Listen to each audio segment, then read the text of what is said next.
And that's nuts. A lot of people that were dreamers, inventors, intuitives. Those folks, people fear what they don't understand and what they don't know. They fear that. So what do? Scary, don't know about it, eliminate it, you're out. That quickly. But now, you could be sitting at your house and invent all kinds of stuff. Go on Shark Tank, pitch it to whoever, and no one's thinking like, oh, that's weird. No one's trying to burn you at the stake. It's like, okay. You may have some folks that laugh at you, but do you really care?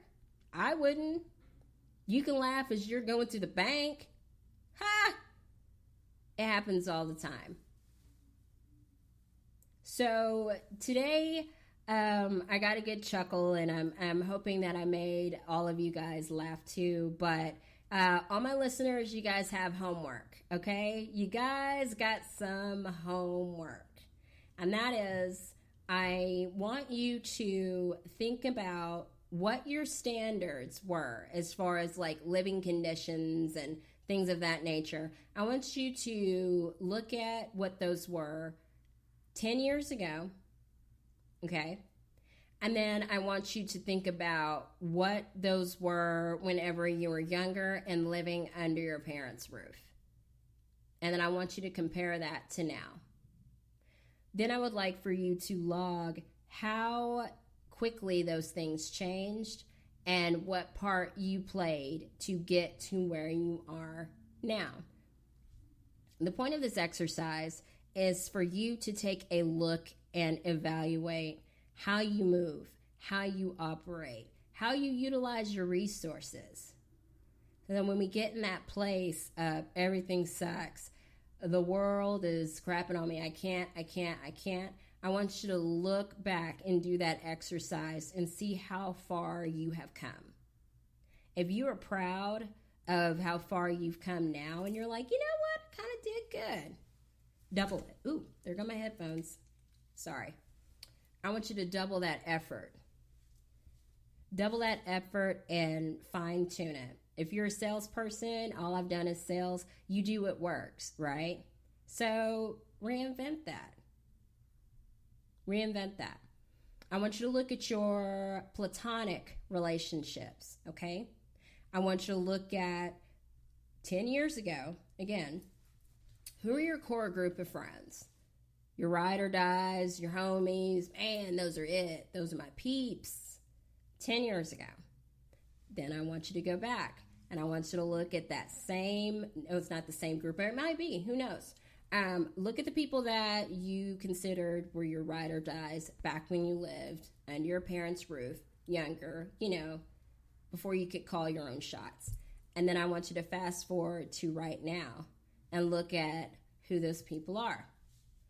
Think about how you acquired them, how they make you feel, and are you happy with that? And what do they bring to your life? And I'm not talking about like, what are they doing for you?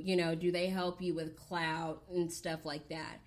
I'm hoping that you're not choosing friends based off of that.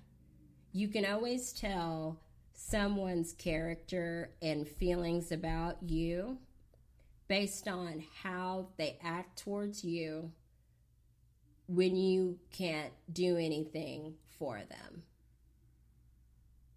Sit with that.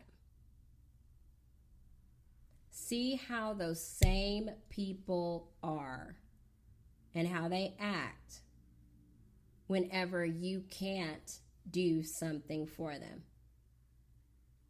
So if they needed to borrow money and you really don't have it and you used to, and you express that and they trip out on you and they don't want to talk to you anymore, there's your sign. Real easy.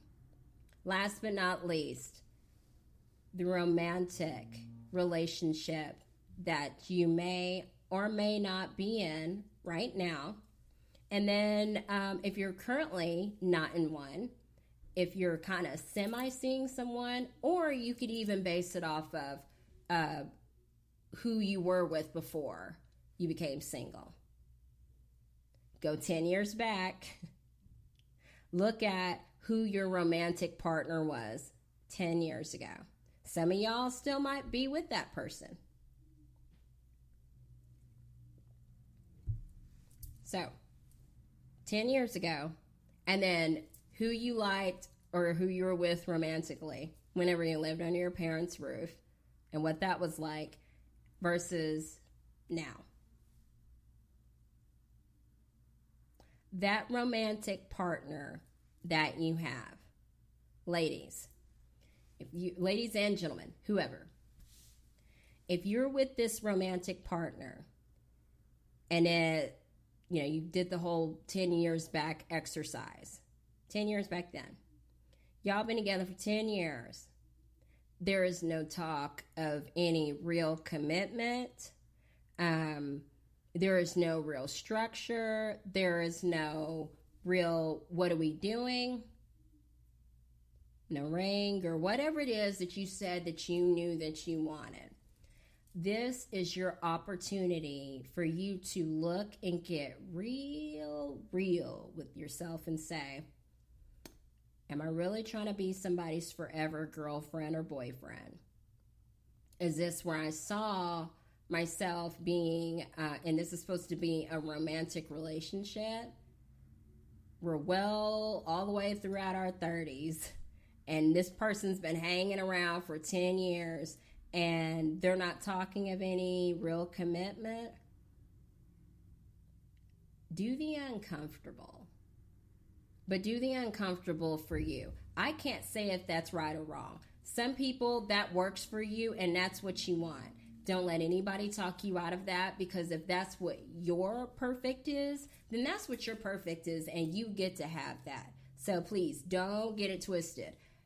I want you to have your own utopia and your own perfect, not based on my opinions, your mom, your dad, the goldfish, you. So I want you to look at these relationships, platonic, romantic, all of those, and say, then versus now. If you're not honestly in the direction or going in the direction that you really want to be uncomfortable and work towards a plan to change it. Nobody is going to do that for you. Don't slip into it by default. You take command of that and you say, I'm changing this. I'm changing it. Why? Because you don't have time to waste. You don't have time to waste. Your biggest investment is yourself. Your biggest investment is your mental well-being, your health. You are your investment, okay? Then already happened. Then was the practice ground. You are in the now. So, as you are in the now, make it what you want. Make it exactly what you want. And if you want to switch it up, switch it up. Be kind to your neighbors. Be kind to the people around you, because you never know who the hell you are talking to. Try not to cut up and act a smooth, utter fool, because you also never know who will be sitting across the table from you one day for one reason or another that will hold the ability to seal your fate.